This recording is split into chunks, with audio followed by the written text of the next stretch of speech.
Section investissement, les recettes réalisées en 2024 sont de 130 206,77 €. Les dépenses réalisées 38 619,62 €, soit un résultat de 91 587,15 €. Le résultat antérieur de 2023 est de 1 057 051,38 €, soit un résultat cumulé 2024 de 1 148 638,53 €. Il n'y a pas de reste à réaliser en recettes, pas de reste réalisé en dépenses, donc le résultat de clôture est de 1 148 638,53 €. En conséquence, et après consultation de ces commissions compétentes, il est proposé au Conseil municipal d'approuver le compte administratif 2024 du budget assainissement. Est annexé à la présente délibération le document suivant, le compte administratif 2024 du budget assainissement. Vous savez. Bien, donc on ne va pas revenir sur les résultats de fonctionnement, puisque la réponse on l'a obtenue juste en amont. Par contre, côté investissement, on pointe du doigt effectivement un investissement quasi nul, 38 000 € sur le domaine assainissement. Et malheureusement, on est dans la continuité des années précédentes, avec même pour cette année une baisse de 27% par rapport à l'année dernière. Donc on alerte sur le fait que, comme les autres années, l'état de nos réseaux, le fait que ça mette en péril la station d'épuration, qu'on voit des camions de pompage régulièrement sur la commune. Donc ça veut dire qu'il y a des gens qui sont gênés. Voilà. Et toujours côté investissement, il avait été ouvert un crédit de 300 000 € pour la requalification de la rue de la République et du 19 mars 1962, sur lequel aucune dépense n'a eu lieu. Le crédit a été annulé. Sur ce point, donc, il n'y a eu effectivement aucune réunion publique, il ne s'est rien passé, alors que vous aviez promis le début des travaux pour début 2025, lors du débat d'orientation budgétaire du 14 mars 2024, avec, pour rappel, au calendrier, c'était de mai à décembre la concertation des riverains. À part un petit papier dans la boîte aux lettres, on n'a rien vu d'autre. Et les études de conception. Le premier semestre de cette année, c'était les travaux réseau humide. Deuxième semestre, c'était réseau sec. Et premier semestre 2026, c'était la voirie. Aujourd'hui, on a annulé tous les crédits et c'est toujours, côté riverain, il n'y a toujours pas d'information particulière.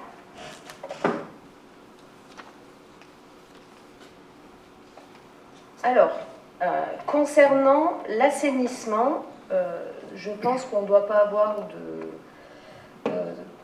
de leçons à avoir de votre part à ce sujet-là, puisqu'il n'y avait pas eu de schéma général d'assainissement qui avait été effectué. Oui, on a pris du temps, parce que finalement, on a revu le projet que vous aviez impulsé, et on n'a pas honte de dire que la période Covid, etc., ça a fait un peu traîner dans le temps, et qu'en effet, le planning, on l'a, et il sera respecté. Mais c'est comme tous travaux, parfois on se retrouve contraint, et on sait ce que c'est dans les collectivités quand on est aux affaires, et tu as connu la même chose, sur beaucoup de dossiers avec des retards, des problématiques et des considérations à avoir.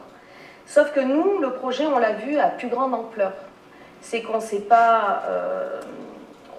on a essayé de prendre un projet d'ensemble, et quitte à partir sur la réfection de la rue de la République du 19 mars et du chemin des Îlons Nord, c'était d'avoir un projet complet. Et ce projet complet, il comprend l'eau potable, l'assainissement des eaux usées, l'électricité enterrée, fibres et éclairage public, enfin électricité, éclairage public enterré. Cette action consistera à renouveler, renforcer éventuellement et étendre ces réseaux. Et forcément, il y aura le volet esthétique avec l'enfouissement des câbles électriques et fibres.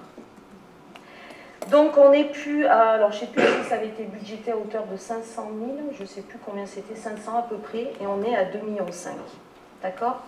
Enfin, c'est le chiffre qu'on avait au départ. Voilà, on a repris les choses. Le syndicat Sidéo va aussi intervenir par un maillage qui sera fait au niveau de la rue du Nord et qui reliera la République et la rue de Provence. Pour le coup, il y a aussi une planification qui doit se faire aussi par rapport à l'assainissement et à l'eau potable, sur plusieurs exercices. C'est quand même 3 fois 500 000 €. Donc, on est aussi contraint. Sidéo intervient sur plusieurs territoires. On a intégré dans Sidéo la 4K et le secteur du Teil. Donc, j'en fais partie. Donc, je participe aux réunions et je sais que également le syndicat de l'eau est contraint par des gros investissements, notamment en fin de mandat, qui arrive en fin et début de notre mandat. Donc, pour le coup, tout est calé. Alors, en effet, la réunion publique était prévue, Mathieu, je crois, c'était début d'année. Ça a été repoussé parce qu'on attendait justement le vote du budget de Sidéo. Hein, donc, ça en fait partie. On est tous en période budgétaire.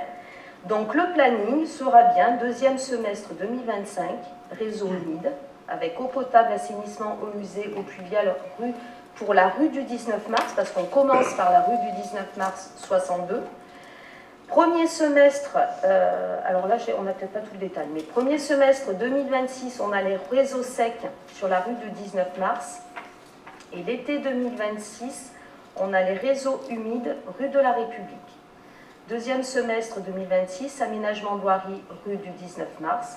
Premier semestre 2027, réseau sec avec tout ce que je vous ai dit tout à l'heure, au niveau de la rue de la République, du chemin des îles au nord.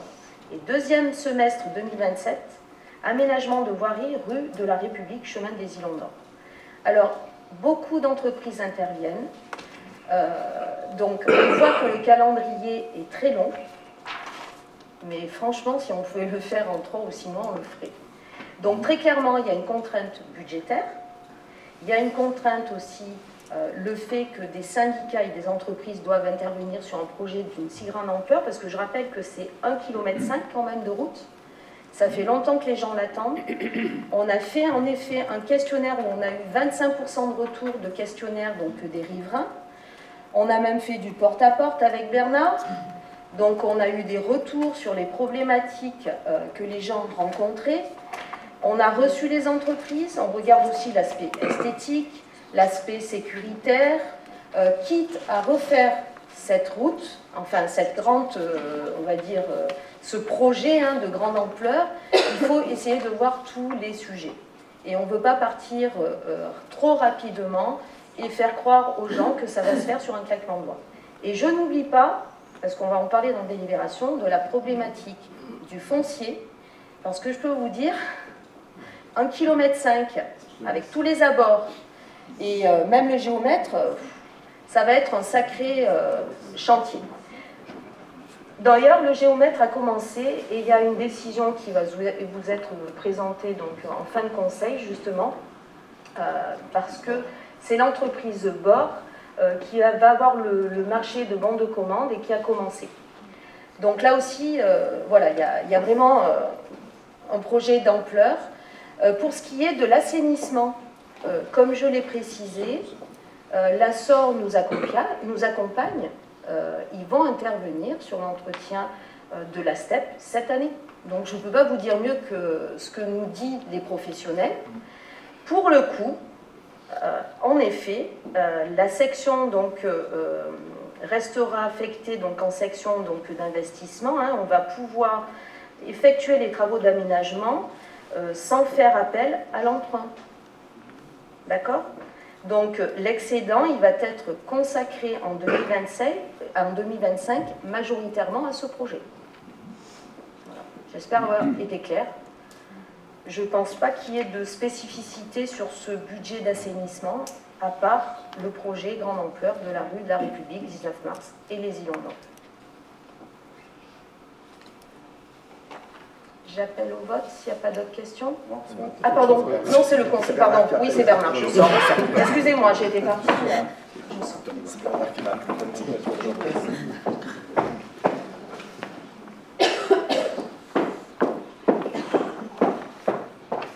Voilà.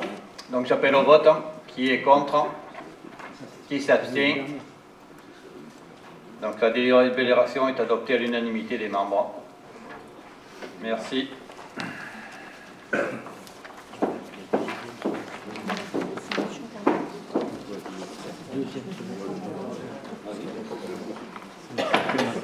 Je me permets de prendre la parole. On fait tourner la feuille pour les signatures du compte administratif. Merci.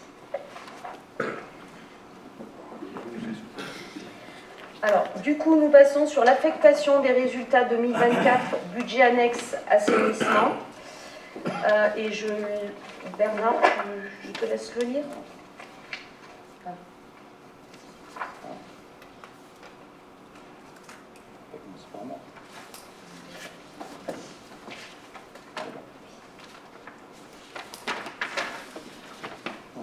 L'affectation des résultats.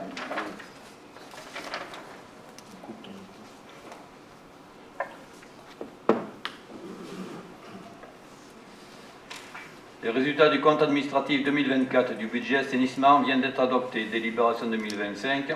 Conformément à la réglementation en vigueur, le résultat de la section de fonctionnement doit être affecté prioritairement à la couverture du besoin de financement de la section d'investissement, y compris les restes à réaliser.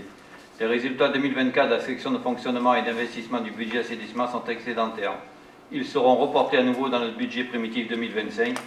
Les tableaux ci-après récapitulent tous les résultats ainsi que l'affectation proposée. En fonctionnement, le résultat de 2024, 99 534,18 €, reporté à la section de fonctionnement en 002 recettes. En investissement, le résultat de clôture 2024, 1 148 638,53 €, reporté au chapitre 001 en recettes, au résultat global de clôture 1 148 638,53 €. Le conseil municipal, après avoir délibéré, reporte en section de fonctionnement au compte 002 l'excédent constaté, soit 99 534,18 € dans le budget primitif assainissement 2025. Reporte en recette d'investissement au compte 001 l'excédent constaté, soit 1 148 638,53 € dans le budget primitif assainissement 2025.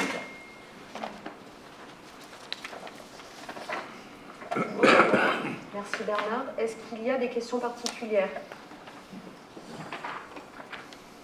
C'est dans la continuité. Justement, c'est la continuité, donc on ne va pas refaire le couplet qu'on fait d'habitude, on votera contre, en ce qu'on dépense en investissement côté assainissement. D'accord. Donc, j'appelle au vote. Qui est contre? 4 contre. 5 avec la population. 5, pardon, excuse-moi, oui, 5 contre. Qui s'abstient? Vote à la majorité, je vous en remercie. Nous passons à l'approbation du compte de gestion 2024, budget communal. Je laisse la parole à Bernard Hinault.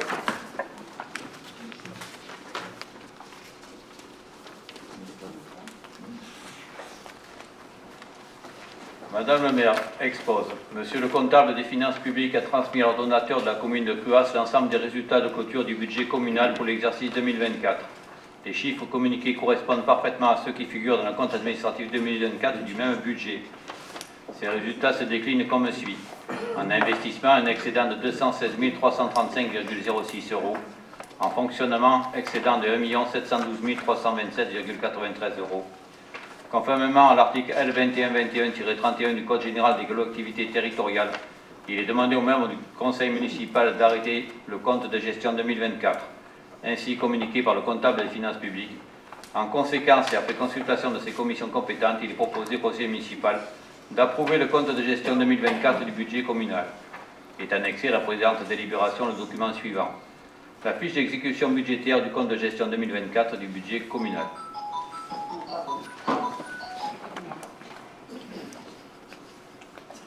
Alors, est-ce qu'il y a des questions particulières avant que j'intervienne?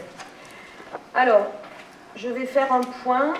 En 2024, nos recettes de fonctionnement sont de 8 378 558 €, soit une augmentation de 3,14% par rapport à 2023. Cette augmentation de 253 522 € s'explique notamment par la revalorisation des bases fiscales et notamment les produits de gestion courante, loyers perçus comme la salle de sport, les remboursements des sinistres et plein d'autres choses. Nos dépenses de fonctionnement sont de 6 666 230 €, soit une augmentation de 10,52% par rapport à 2023. Les principales hausses sont les charges de personnel, plus 335 746 € suite à l'embauche de 3 saisonniers, 2 maîtres nageurs et 1 ASVP, plus le versement pour la première fois du demi-13e mois aux agents de la collectivité, plus la prime exceptionnelle pouvoir d'achat, plus le versement d'une gratification pour le départ en retraite, plus le point d'indice, plus les charges sociales. Les charges à caractère général, la location de la plateforme de baignade, 110 000 €, plus les nombreuses festivités, les honoraires d'avocats et conseils, notamment pour les élections professionnelles, la mise en place du CST, le règlement intérieur, le PLU Calcia, le club de foot, les attributions de compensation par rapport à la communauté de communes, après par rapport à des locaux commerciaux, le document unique et l'assistance pour l'EHPAD et la maison médicale. Le résultat de fonctionnement présente donc un excédent de 1 712 327 €. Nos recettes d'investissement sont de 11 577 813 €, soit une augmentation de 64,52% par rapport à 2023. Sur 2024, nous avons perçu en recettes réelles 313 524 € de FCTAB, 21 282 € de subventions d'équipement, 11 406 € de caution suite à l'arrivée de nouveaux commerçants, barbiers, opticiennes, orthophonistes. Mais il y a aussi 9 millions d'euros qui apparaissent dans les recettes, mais ce ne sont pas des recettes réelles. Alors je tenais à faire un point là-dessus, parce que c'est vrai que c'est quelque chose, moi j'ai eu aussi, on a eu un peu de mal à comprendre. Il a fallu que Laurence nous explique plusieurs fois ce qui se passait sur notre budget. Et en effet, ces 9 millions sont principalement des écritures purement comptables, imposées par la trésorerie lors du passage à la M57. Alors c'est un peu du jargon comptable, c'est le cas de le dire, on a simplifié au mieux, mais c'est important de le comprendre. Ces 9 millions sont principalement donc des écritures correspondant à la mise à jour de l'inventaire du patrimoine municipal, des écritures en recettes que l'on va retrouver en dépenses et qui vont donc s'annuler.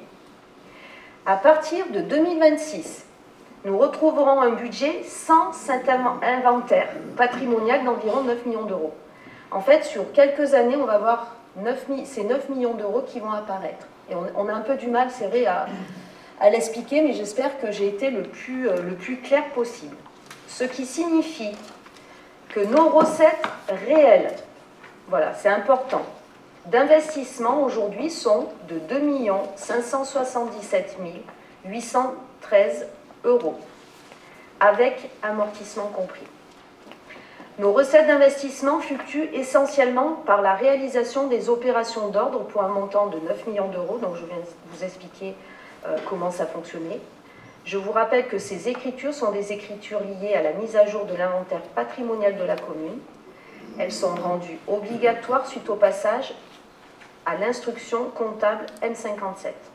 Donc nos dépenses d'investissement de 11 361 477 €, soit une augmentation de 134,94% par rapport à 2023. Alors, nos principales dépenses sont les emprunts contractés précédemment, 770 434 €. Les travaux démarrés en 2024 et donc en cours, comme la piscine, la mise en sécurité du château, la requalification de la rue de la République et du 19 mars, et le parking de la filature. Or, les montants sont quand même conséquents. 580 000 piscines, 32 000 le château, 11 000, un peu plus de 11 000 pour la rue de la République et 158 000 pour le parking de la filature. Les travaux réalisés en 2024, alors je ne vais peut-être pas tous vous les citer, mais les principaux et les plus importants, l'aménagement du skatepark, plus de 178 000 €, Le solde de l'opération de l'aménagement du pôle médical par le SDEA, 94 000 €. Le relamping et l'étanchéité au gymnase Morelli, plus de 64 000 €. La vidéoprotection, plus de 37 000 €. Des travaux rue des Basilons de la République et place de la Liberté, plus de 36 000 €. Le columbarium, plus de 33 000 €. Les commerces, plus de 20 000 €. Les travaux mairie, panne électrique et autres, on est à plus de 25 000 € avec les écoles. Et plus travaux divers, un peu plus, même 35 43 000. Le stade de foot, plus de 10 000 €. Le cinéma, 11 000. Et après, matériel de baignade, 8 000.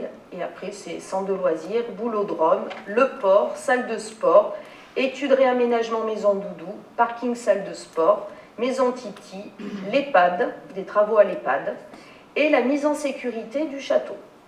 Voilà, c'était important d'entendre tout ce qui a été fait, réalisé en 2024, notamment, et les principaux. Nous retrouvons donc les 9 millions d'euros correspondant à la mise à jour de l'inventaire du patrimoine municipal, mais en dépenses, mais ce ne sont pas des dépenses réelles. Ce qui signifie que nos dépenses réelles d'investissement aujourd'hui sont de 2 361 477 €, amortissement compris. Le résultat en investissement présente donc un excédent de 216 335,06 €, comme c'est affiché. En 2024, nous avons continué donc à investir sur de nombreux projets et nous poursuivons en 2025. Voilà. C'était important de revenir vraiment sur les 9 millions d'euros parce que souvent on était interpellés et les gens ne comprenaient pas. Ouais, non, mais c'est... Oui, cependant, Voilà. je te laisse la parole. Non, non. Ah! Cependant, tu sais très bien que... Enfin, on en parlera avec le compte administratif. Mais cependant, le budget de la commune, en tout cas en dépenses, s'est élevé, en recettes, pardon, s'est élevé à 24 millions, plus de 24 millions d'euros. Donc on va en reparler nous après, parce que nous, le compte administratif, on considère que c'est quand même le travail du DGS et du percepteur. Enfin, c'est la même chose. Pas administratif, pardon. Le compte de gestion, c'est un travail qui est fait par des personnels qui font leur métier et qui le font bien, et qu'il n'y a rien à redire sur les montants de chacun. Donc on vient plutôt sur le compte administratif, où là, c'est un peu vos engagements politiques. Oui, c'est ce que je viens d'expliquer quand même. Hein. Oui, mais voilà. Oui, mais parce que c'est la même chose. Je pense que tu l'as expliqué là parce que tu pensais sortir. Oui, exactement. Voilà. Tu as tout à fait raison. Ben oui, je ne suis pas complètement idiot. J'espère. Ah non, non, on ne se permettrait pas, fille. Non, mais il est important que l'on puisse quand même... Les comptes de gestion, en effet, sont certifiés. Mais on reprend les chiffres du compte administratif. Comme tu le dis, ça c'est... Voilà, des chiffres qui sont après repris par les services. Mais pour le coup, on retrouve la même chose. Donc, je n'essaie pas de noyer le poisson. Loin de là, c'est d'être le plus clair... Enfin, j'espère d'avoir essayé d'être le plus clair possible. Du coup, j'appelle au vote. Si vous voulez passer au compte administratif. Qui est contre? Qui s'abstient? Vote à l'unanimité, je vous en remercie. Et nous passons au vote du compte administratif 2024, budget communal. Vous voulez que je reste ou... Ah oui, toujours. Oui, comme tout à l'heure. Parce que nous, on avait prévu de prendre la parole sur le compte administratif, parce que c'est ce qui se fait. Pas tout à fait. Pas tout à fait. Enfin, on peut reprendre la parole, je veux dire. Ah, mais bien sûr, mais on ne va pas redire deux fois les mêmes choses, déjà qu'on dit tous les ans. On va le refaire. Deux fois pas.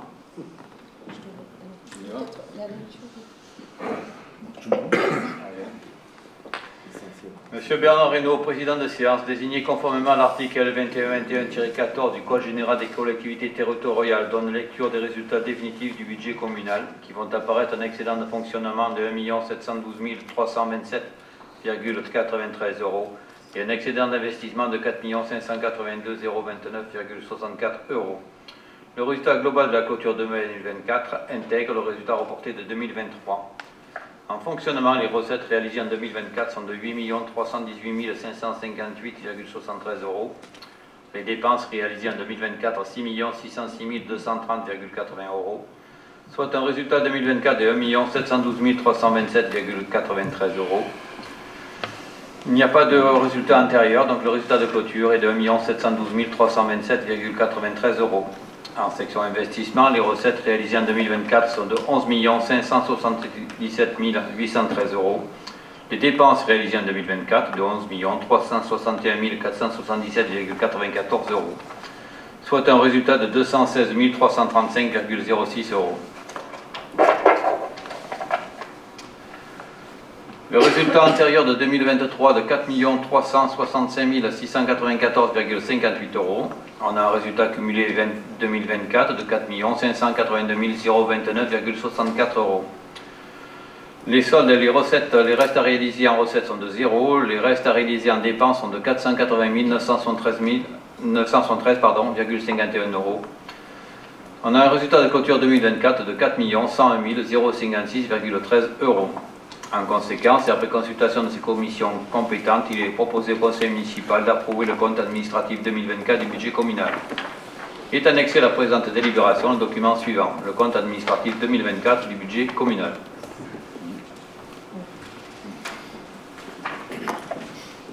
Vous avez la parole. Merci. On va la prendre.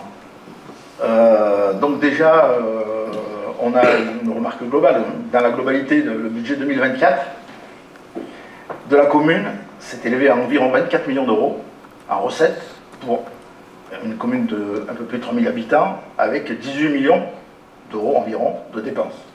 On est bien d'accord qu'il y a les 9 millions des deux côtés. Ça fait apparaître cependant quand même un excédent d'environ 6 millions d'euros. Donc on peut considérer qu'effectivement on est une commune qui ne souffre pas trop financièrement, pour l'instant. Et par conséquent, il ne faut pas s'étonner que nous fassions des envieux, tant sur le territoire de la communauté de communes, qu'au niveau national, incitant ainsi les diverses strates politiques à nous ponctionner ou à refuser nos demandes de subventions. Je rappelle qu'on n'obtient jamais de subvention décile. D'autant qu'on n'augmente pas les impôts et qu'on n'a pas recours à l'emprunt, ce qui est complètement logique au vu du niveau réel d'investissement. Ça, c'est la remarque globale que nous avons à vous faire. Pour le reste, côté fonctionnement, on va y revenir tout à l'heure. Côté investissement. Alors, tu y as répondu et très clairement, et je t'en remercie, parce qu'on avait comme question la dépense réelle d'investissement. Donc tu y as répondu, et effectivement, la dépense réelle d'investissement, c'est 2 357 477,94 €, dont 784 975,15 € de remboursement d'emprunt. Ça veut dire que là-dessus, c'est quasiment 5 millions d'euros de crédits qui ont été annulés. Je ne parle pas des 9 millions, hein, là, ils n'y sont pas. On a annulé 5 millions d'euros de crédits. Alors on ne va pas faire une liste à l'après-vert, comme tu l'as faite pour dire tout ce qui avait été fait, mais on voudrait quand même souligner que 2 357 000 € de dépenses réelles, dont 784 000 de remboursement d'emprunt. Ça veut dire que vous avez en réalité investi, vous avez en réalité 784 975,15 €. Ça, c'est l'emprunt. Ça veut dire que vous avez investi, en gros, 1,5 million. Le remboursement d'emprunt est effectivement un investissement. Cependant, cet investissement, il a été fait par les équipes municipales précédentes. Vous nous l'avez souvent et assez dit.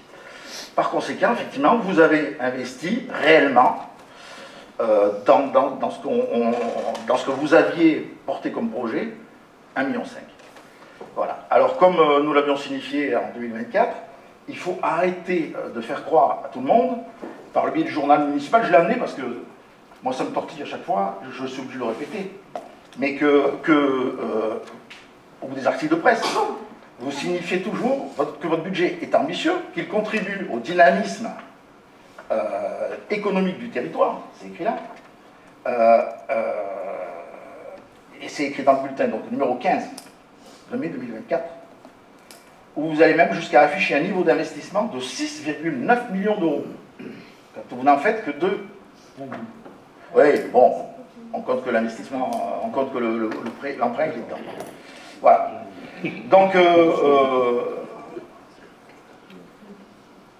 ce niveau très faible, il nuit effectivement et évidemment à l'économie locale, parce que tout ce qui n'est pas dépensé ne fait pas travailler l'économie locale, malgré qu'on lise, hein, et ça c'est une... à un moment, il va falloir quand même se reprendre, que la dynamique économique qui bénéficie à son territoire. Quand on dépense ce que vous dépensez, ça ne bénéficie pas au territoire. Et en plus, ça ne bénéficie pas non plus au bien vivre pour les Créassiens et les Créassiennes. Donc on peut citer par exemple l'état de nos voiries, de nos bâtiments communaux, de nos espaces verts, du patrimoine ancien ou de notre éclairage, qui est loin d'être à la hauteur des attentes de la population.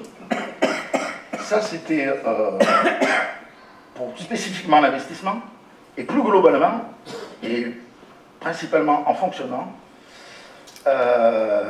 nous nous interrogeons sur le contenu de bon nombre de lignes. Je dis bien sur le contenu et pas les chiffres, sans remettre en cause évidemment les chiffres et les montants et la sincérité de ces chiffres et de ces montants. Comme c'est quelque chose de très fastidieux, on ne va pas vous demander de décrire chaque ligne et de nous dire ce que vous avez mis dedans. Par conséquent, nous allons formaliser une demande écrite pour venir consulter le détail des comptes de la commune. Cette demande vous parviendra par écrit la semaine prochaine. Et évidemment, parce que là aussi, on est quand même... on n'est pas si méchant que ça. Étant donné la charge de travail actuelle pour l'élaboration du budget, on demandera à être reçu après le prochain conseil municipal, bien évidemment, pour laisser les services et vous-même travailler sur le prochain budget.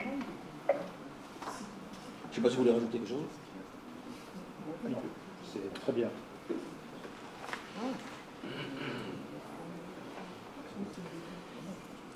Vous voulez les factures qui correspondent, c'est ça?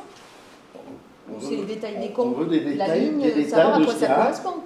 Qu'est-ce que vous avez dépensé dans... Je prends un tout couvert. Là dans le budget. On n'a pas le détail. Non, mais après, je veux dire, on peut après l'avoir très facilement. Ah, mais j'ai pas dit que vous Non, mais n'avez pas après, facilement. voilà, non, mais je voulais savoir si j'avais bien compris ce que tu demandais. On veut savoir ce qu'il y a dans chaque ligne. D'accord. Dans certaines lignes. Certaines lignes. Pas toutes. Très bien. Mais on sera obligé de nous présenter l'ensemble des comptes. Ok. Est-ce que... Mais travailler, on vous laisse travailler sereinement en attendant. Mais c'est très bien.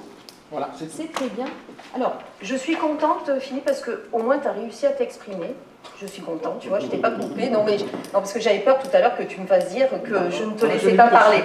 Donc c'est très bien, tu t'es exprimé.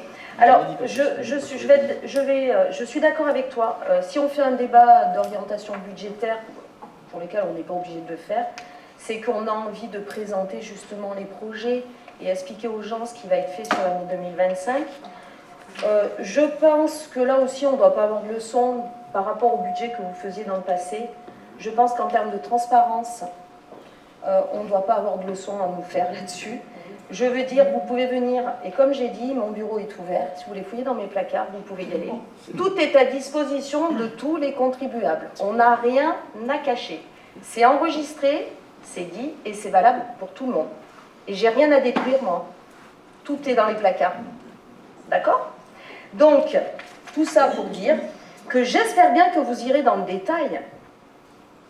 J'espère bien, parce qu'il y a quelques fois où vous m'avez lancé sur 2-3 sujets. Je suis allée dans le détail, c'est assez sympathique. Parce que moi, je n'ai pas pris le temps d'aller gratter, je vais te dire. Parce que j'ai autre chose à faire que de m'occuper du passé. D'accord ? Sauf que tu n'étais pas là quand je me suis exprimée, que ce soit sur des subventions, sur des notes, sur des déplacements qu'on pouvait nous reprocher, etc. Mais c'est très bien, on va le faire. On va le faire. Parce que, au contraire, j'aime beaucoup la transparence, mais il faut que ça soit dans les deux sens. Donc, on va être transparent, et ça ne me pose aucun problème. Qu'on soit bien clair. Alors, je vais revenir sur la communauté de communes. Oh là là, que c'est agaçant.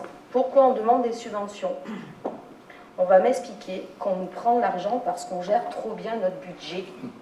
Et le voisin va aller vous prendre dans votre porte-monnaie parce que vous mettez de l'argent de côté. Mais ça alors, celle-là, mais je l'adore. Je l'adore. Alors, c'est simple, on va en parler tout à l'heure.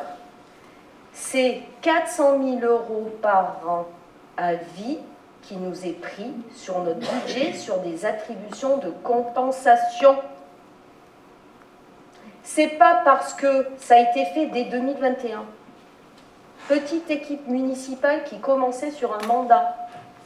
Donc on n'avait pas encore la vocation à avoir un budget exponentiel. Ça faisait à peine un an qu'on était en place. Et on nous a pris 200 000 € comme ça. Vous êtes trop riches. Vous auriez été à notre place, ça aurait été exactement la même chose. Et ça s'est renouvelé, deuxième fois, 400 000 €. Et il va y avoir encore des ponctionnements qui vont être faits. Hein. Donc, je veux te dire que tout ce qu'on a fait, comme on gère, eh bien moi j'en suis fière. Et je remercie les élus qui m'ont accompagné tout ce mandat, puisqu'on arrive à la fin du mandat. Parce que non seulement on fait beaucoup de travaux, beaucoup de projets, bon, j'en ai cité la plupart, apparemment pas assez, on devrait consommer plus. Sauf que, je rappelle à chaque fois, c'est que les gens attendent principalement une piscine, une nouvelle piscine. Je vais le répéter, toutes les semaines, on me pose la question, quand est-ce que démarre la piscine municipale de Cruas?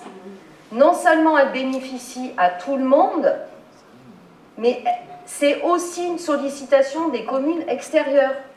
Même des maires me posent la question. Donc on envie de présenter la PD, parce qu'en effet, ça a été décalé d'un mois. D'ailleurs, dans le planning, ça va être présenté. Ça aussi, c'est transparent. Pour le coup, on a une piscine qui a un budget de 10 millions €.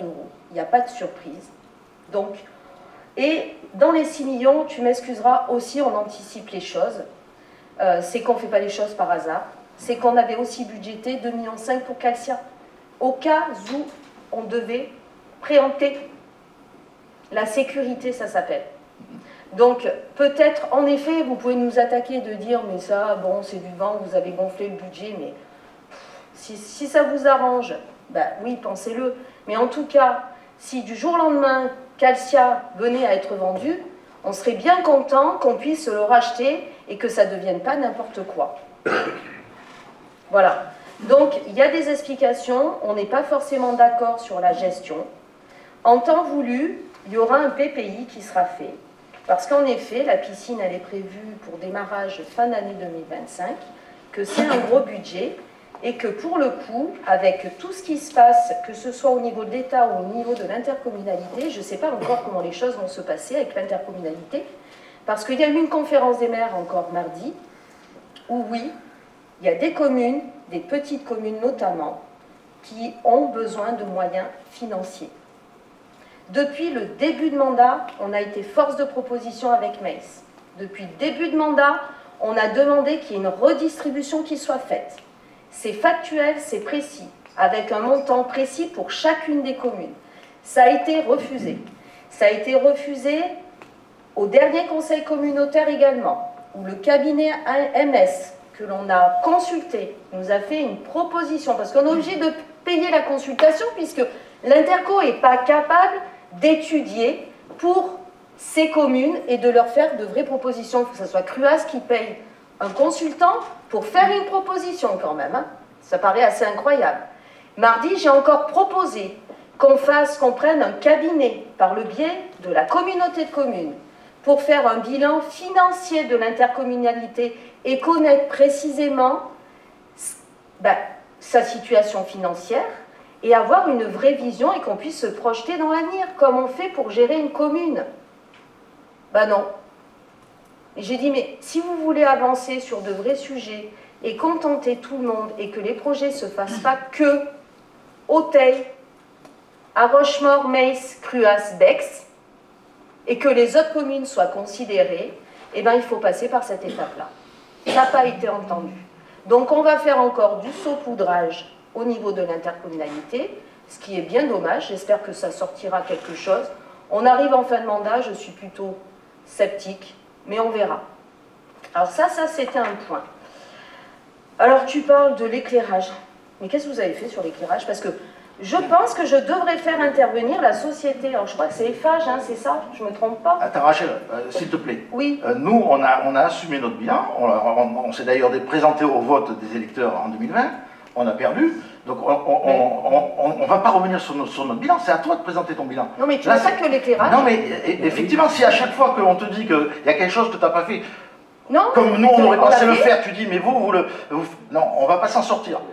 Fais ton bilan, ça fait 5 ans. Je réponds à quoi alors? Non, mais ce que je veux dire, ça fait 5 ans, que vous êtes aux affaires. Maintenant, c'est ton bilan que tu dois défendre. C'est pas revenir sur ce que nous on n'a pas fait avant. Qu'est-ce que j'ai fait jusqu'à maintenant là? Qu'est-ce que j'ai fait là jusqu'à maintenant de défendre mon bilan? Tu m'attaques, je réponds à tes attaques. Tu parles. Non, je t'attaque pas. Tu as parlé de l'éclairage, laisse-moi finir. Toi, tu penses que c'est des attaques, mais c'est pas des attaques. Nous, on commente ce que nous. Eh ben moi, je te réponds. Mais c'est normal. Mais c'est normal qu'il y ait une majorité d'opposition. Non, mais c'est pas ça. Rien de choquant. Mais c'est pas de majorité opposition. Tu parles de l'éclairage, je te dis, on met 800 000 € sur l'éclairage public. Non mais 800 000 € d'éclairage public. Alors, excuse-moi, alors tu sais quoi, Eiffage, qu'ils ont dit?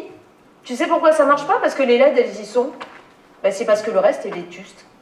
Alors, est-ce que je suis responsable de tout ce qui se passe sur la commune en à peine 4 ou 5 ans? Excuse-moi, tu peux répondre à ma question? Ah d'accord, ben merci, pour moi c'est franc. Mais j'aime bien la franchise, c'est très bien. Donc on va passer à autre chose, très bien. Donc voilà, je pense que j'ai rien oublié. Je ne sais pas s'il y avait pas mal de sujets. Mais je répète quand même, hein, parce que c'est important, les 5 kilos d'opposition, on ne t'attaque pas. On n'attaque pas, c'est pas le terme. Le terme n'est pas bon. On critique et on commente. Mais on n'attaque pas. Le boulot que vous faites, il est compliqué à faire. Vous ne le faites pas de la manière dont on le ferait nous, mais c'est comme ça, c'est la vie. Il n'y a pas de souci. On est d'accord. Cesse de... On est d'accord. Du coup, j'appelle pas. C'est bien le CA. Je sais plus. Je vais sortir. S'il n'y a pas d'autres questions, je vous laisse.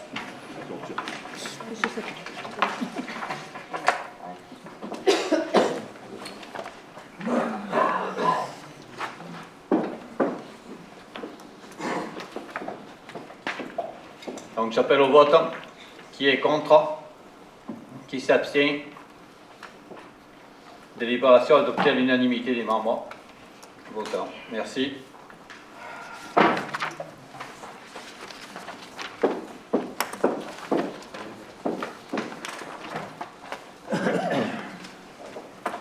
On fait passer comme tout à l'heure la feuille pour les signatures. Merci.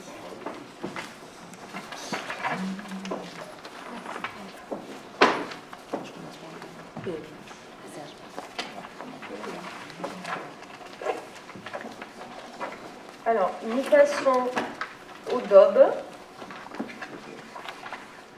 au débat d'orientation budgétaire.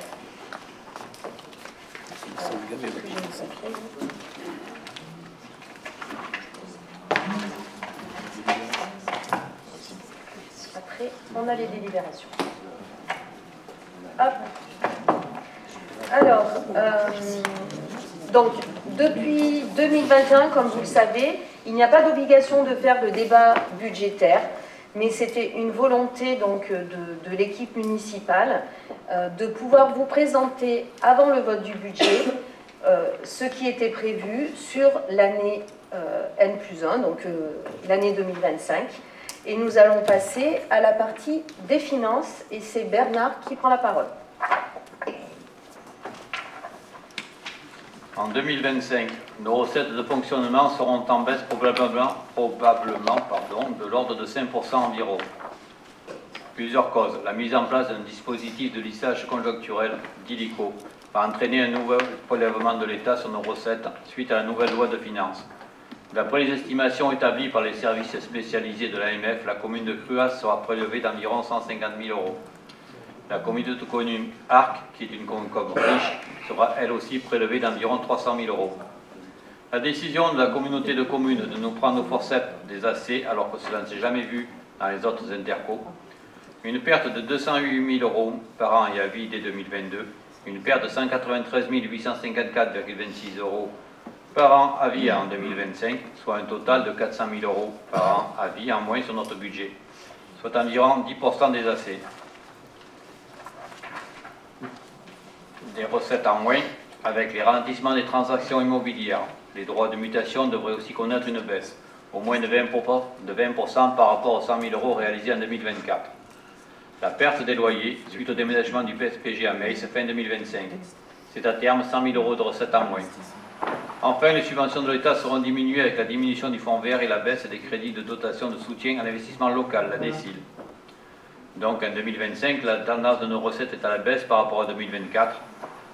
Avec ce que je viens de vous citer, ça représente déjà à minima 600 000 € de pertes. C'est pourquoi notre gestion rigoureuse des finances locales doit se poursuivre. Cela nous permet d'avoir chaque année un résultat positif et donc de continuer à investir pour notre commune. En effet, cette année, nous poursuivrons notre gestion rigoureuse des dépenses communales, en maîtrisant nos dépenses de fonctionnement, en maîtrisant la hausse des charges de personnel à 5%, en réduisant l'endettement. Cette gestion saine et rigoureuse va nous permettre pour la 5e année, sans augmenter les impôts, sans avoir recours à l'emprunt, de tout de même réaliser les projets. Merci Bernard. Je laisse la parole à Natacha pour la partie des ressources humaines. Bonsoir. Nos priorités en RH en 2025. Nous poursuivons notre politique de valorisation et d'évolution de nos agents. Financement de 1012 heures de formation en 2024. En 2023, c'était 717 heures. Donc une hausse de plus de 40%. En 4 ans, ce sont 37 agents qui ont été formés. Versement du demi-13e mois et la prime CIA. Versement d'une gratification pour les départs en retraite. Privilégier l'avancement de carrière. 15 agents en ont bénéficié en 2024. Mise en place d'un règlement intérieur qui sera présenté et discuté dans le cadre du CST courant en 2025. Est-ce que vous voulez si vous voulez intervenir sur des thématiques particulières, vous n'hésitez pas. Ou si vous voulez attendre la fin. Non, si on intervient à chaque thématique. Voilà, hein, d'accord, Ouais. très bien. Nous passons au CCAS. Je laisse la parole à Régine.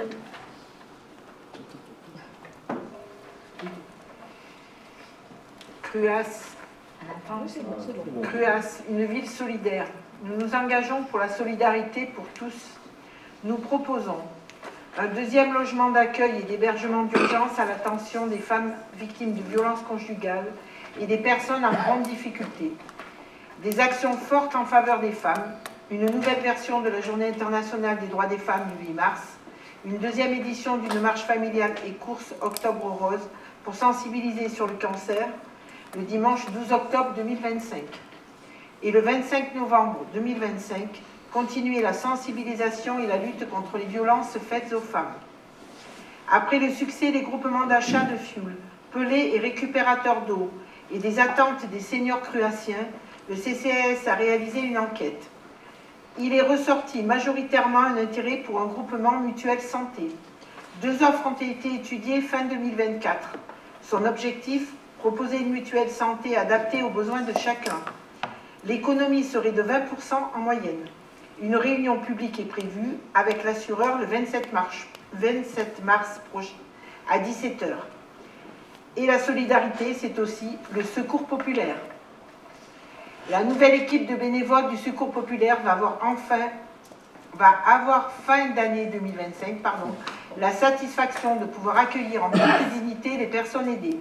Pour cela, 2 locaux de la maison Doudou vont être aménagés cet été. Les 3 Algeco situés actuellement en bas du pont vont être déplacés sur le terrain à proximité de ces 2 locaux en septembre. 2 Algeco vont être ajoutés et apporter un confort supplémentaire avec l'accès à des toilettes et un bureau. Ce nouvel espace de stockage et d'accueil sera de 102 m² au lieu de 44 aujourd'hui. Je tiens à remercier également les échanges constructifs avec le bureau de l'association et sa présidente, Madame Fauché, qui ont permis l'aboutissement de ce projet tout en maîtrisant le coût. Nous allons également poursuivre en 2025 les paniers solidaires avec les terreaux, la mise à disposition d'un écrivain public, la navette mensuelle pour se rendre en grande surface, les jardins familiaux, une nouvelle version du repas senior le mercredi 10 décembre. L'opération bon d'achat de Noël sera pérennisée car cette formule rencontre un vrai succès. Je rappelle que nous avons distribué plus de 3 900 chèques aux seniors, agents et secours populaires, réinjecter environ 20 000 € dans nos commerces locaux. Merci. Régine. On passe à la communication. Je laisse la parole à Natacha. Lancement de la consultation pour la location de 3 nouveaux panneaux lumineux pour améliorer l'information locale. Remplacement du panneau existant place Georges Clemenceau, mise en place d'un panneau lumineux à l'entrée nord de Cruas au niveau de la Farge, mise en place d'un panneau d'affichage électronique à l'entrée de la mairie pour diffuser l'information municipale obligatoire, état civil, urbanisme, etc. Merci Natacha. Nous passons aux travaux, urbanisme et développement économique et je laisse la parole à Franck. Bonsoir. Cruas s'embellit et se modernise. Après le réaménagement des halles de la filature et de la place du Crul, du cœur de ville, lancement d'une étude de faisabilité d'un aménagement de l'entrée de ville. Au niveau du pôle commercial des halles, de la filature jusqu'à la place de la Liberté. Pour réaliser ce projet, les acquisitions foncières place de la Liberté sont programmées et vont vous être présentées. Poursuite du développement de création de nouvelles places de parking. 64 places au parking de la filature mises en service début mai 2025. 6 places à l'emplacement de la maison Titi au deuxième trimestre 2025 qui favorisera l'accès au centre médiéval. 50 places créées en 2024 sur les 2 parkings de la rue Jean Jaurès. Ces 4 parkings seront inaugurés fin 2025 sous forme de cheminement et balade. Donc, depuis 2023, nous avons créé 120 places de stationnement. Merci Franck. Je laisse la parole à Mathieu. Bonsoir. Donc, cette année comme en 2024, une nouvelle tranche de remplacement de l'éclairage public aura lieu. Le lancement de l'aménagement des 1,2 km des rues de la République du 19 mars 1962 et du chemin des Hauts-Îlots. Un questionnaire distribué l'été dernier, comme l'a dit Rachel, a permis à 25% des riverains d'exprimer leurs attentes sur ce projet très attendu. Les différentes étapes de ce projet. Donc, en février, il y a le passage des géomètres pour réaliser un état parcellaire et fixer les limites du domaine public. Le premier semestre 2025, une réunion publique sera organisée. Le second semestre, début des travaux, réhabilitation des réseaux et enfouissement des câbles électriques et fibres rue du 19 mars 1962. En parallèle de ces travaux, Sidéo va réaliser un maillage en eau potable rue du Nord pour relier la rue de la République et la Provence. Les étapes suivantes en 2026 et 2027. Le premier semestre 2026, réseau sec de la rue du 19 mars 1962. Second semestre 2026, aménagement des voiries de la rue du 19 mars 1962. Le premier semestre 2027, les réseaux secs de la rue de la République et chemin des Îlons Nord.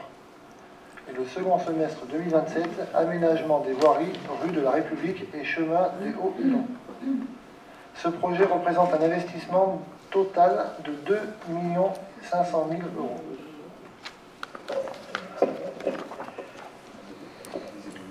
€. Alors, merci Mathieu. Je laisse la parole à Dominique. Bonjour. Cruas, une ville attractive. La fibre arrive enfin à Cruas. Et comme l'a montré la réunion publique organisée le mois dernier, vous êtes nombreux à l'attendre. Les premiers foyers seront raccordés en mars 2025. Le développement se poursuivra jusqu'à l'été 2025. Notre commune est en pleine croissance avec l'aboutissement des opérations immobilières suivantes. La résidence Cruas-Valis par Ardèche Habitat qui proposera 24 logements individuels et 8 logements collectifs pour octobre 2025. La société Rampa proposera fin 2025 16 logements. La société Next City démarre l'aménagement de 30 lots en juin. Merci Dominique. Je laisse la parole à Franck. Après l'ouverture d'un barbier et d'une opticienne fin 2024, nous avons l'installation d'une enseigne Vival dans les halles de la filature depuis début mars. Nous avons accueilli une nouvelle orthophoniste pour adultes au sein de la maison médicale qui est aujourd'hui complète.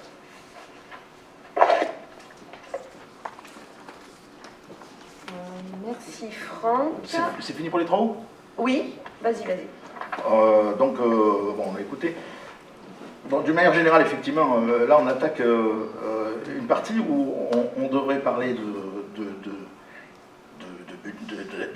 d'orientation budgétaire. Je ne vois pas trop ce qu'il y a de budgétaire dans ce qui vient de nous être dit, en dehors du coup de la rue de la République du 19 mars et compagnie. Par contre, à côté de ça, vous parlez de la fibre, vous parlez des logements. Donc la fibre, ben, c'est pas une compétence de votre part. La fibre, c'est ADN qui est en train de vous mettre la fibre. La commune, là-dessus, à part des délibérations pour aider à ce que ça avance, c'est tout. Les logements, vous parlez des logements. Les logements, qu'est-ce que vous avez fait pour qu'il y ait des logements? Qu'est-ce que vous avez fait? Il me semble bien que, par contre, en 2018, quand on a validé notre plan local d'urbanisme, je pense que Bernard il est bien au courant, on a créé des zones où on pouvait faire de la construction, faire des lotissements, et que c'est bien dans ces zones qu'aujourd'hui, des privés ont décidé d'investir pour créer des logements. Vous n'avez pas fait comment on dit, de logements communaux, ni de lotissements communaux. Il ne faut pas se tromper. Donc ça, c'est des privés qui ont profité du nouveau plan local d'urbanisme pour acheter des terrains, les lotir et les mettre à la vente. Alors bien sûr, tu signes les permis de construire. Bon. Alors, j'ai pas bien compris ce que tu voulais dire. Alors, si, j'ai compris. Je te remercie, Philippe. Parce que les OAP, elles ont été impulsées sous ton mandat. Et en effet, l'OAP de Rampa, l'OAP de Next City, les logements Ardèche Habitat, c'est vous qui avez identifié, en effet, ces OAP sur le PLU. Par contre, pour ce qui est du projet d'Ardèche Habitat, on a repris tout le projet, parce que tel qu'il nous avait été présenté en 2020, mais ça c'est plus une question d'esthétique, d'attente, de voir précisément ce que Ardèche Habitat proposait. Il proposait principalement des petits logements, etc. On a demandé des duplex, etc. Ça, c'était une volonté de notre équipe. Mais au-delà de ça, en effet, le PLU, il a été fait sous votre mandature. Par contre, tu fais bien d'en parler, parce que ce que je regrette, mais alors je regrette, et on va tous le regretter, c'est lorsqu'on va perdre tous les gendarmes du PSPG en fin 2025. Et tu sais ce que ça représente? 100 000 € de loyer en moins sur la collectivité. 46 gendarmes, 46 familles vont aller à Meiss. Est-ce que je continue là-dessus? Les conséquences que ça va représenter. Alors, tu vois, c'est bien de me tendre la perche, mais pour le coup, franchement, c'est un sujet qu'il faut éviter d'aborder devant moi, parce que, je vais te dire, ça m'énerve. Mais si tu savais comme ça m'énerve, parce qu'aujourd'hui, on a un collège, ça fait beaucoup d'années qu'il est en difficulté et on fait beaucoup d'actions pour lui donner une belle attractivité. On travaille avec le département pour justement qu'il soit réhabilité. Et aujourd'hui, tu me rappelles que les OAP, c'est vous. Eh bien, merci Philippe. Par contre, je ne vous remercie pas pour le reste. Parce qu'on va le payer très cher. Et les écoles primaires, en premier lieu. Et les associations aussi. Alors, tu parles du départ du PSPJ et tu parles du PLU. Tout ça, ça s'est situé complètement décorrélé au départ. C'est quand le PSPJ qui est parti, a décidé de partir qu'on a modifié les travaux qu'on était en train de mener sur le PLU. Ça, c'est la première des choses. La deuxième des choses, c'est qu'on ne va pas le refaire à chaque fois. Le PSPG,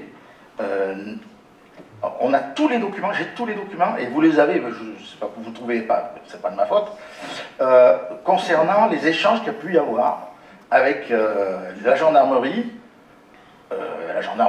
à Privas, et leur souhait de ne pas venir. Et très clairement, on avait aussi des personnes qui œuvraient un peu dans notre dos pour proposer d'autres choses. Voilà. Donc aujourd'hui, ils s'en vont. 46 familles, je je ne suis pas certain que 46 familles partent. Ils ont tous une grande aspiration à accéder à la propriété quand ils auront des enfants et accéder à la propriété sur Cluas. Parce que c'est l'endroit où ils ont le collège, effectivement, et les écoles. Voilà. Donc ensuite, pour ce qui est du collège, je rappelle que Maïs, la carte scolaire, c'est le collège de Cluas. Oui, hein.